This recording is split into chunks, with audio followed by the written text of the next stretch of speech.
এক অসাধু ব্যবসায়ী আছে রমজান আসলে নিত্য প্রয়োজনীয় পণ্যের মূল্য বৃদ্ধি করে দেয়।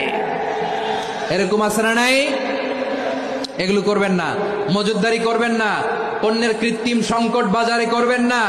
আপনি লাখ টাকা কামায়া ভাবছেন যে রোজাদারদের কষ্ট দিয়ে ধনী হবেন, এমন রোগ আল্লাহ আপনারে দিবে কোটি টাকা দিয়েও আপনি হাসপাতালের বিল পরিশোধ করার ক্ষমতা আপনার হবে না। খবরদার। শেষ বয়সে দেখবেন কি কষ্ট আপনার হয়। আপনি রোজাদারদের কষ্ট দিচ্ছেন, আল্লাহ আপনার সুখে রাখবে? আল্লাহর দোহাই লাগে আমার ব্যবসায়ী ভাইয়েরা এটা করবেন না। আরব বিশ্বে আমরা দেখেছি, আরব বিশ্বের ব্যবসায়ীরা সারা বছরে ব্যবসা করে, রমজানে ভর্তুকি দেয়। আর আমার দেশের কিছু অসাধু ব্যবসায়ী রমজানে গলাকাটা ব্যবসা করে আর সারা বছর সইটার উপর দিয়ে চলে। চিল্লায় বলেন ঠিক কিনা? করবেন না, এটা করবেন না। নিত্য প্রয়োজনীয় পণ্যের মূল্য বৃদ্ধি করা হারাম, পণ্যের কৃত্রিম সংকট তৈরি করা হারাম, মজুতদারি করা হারাম, রোজাদারদেরকে কষ্ট দেয়া হারাম, এটা করবেন না।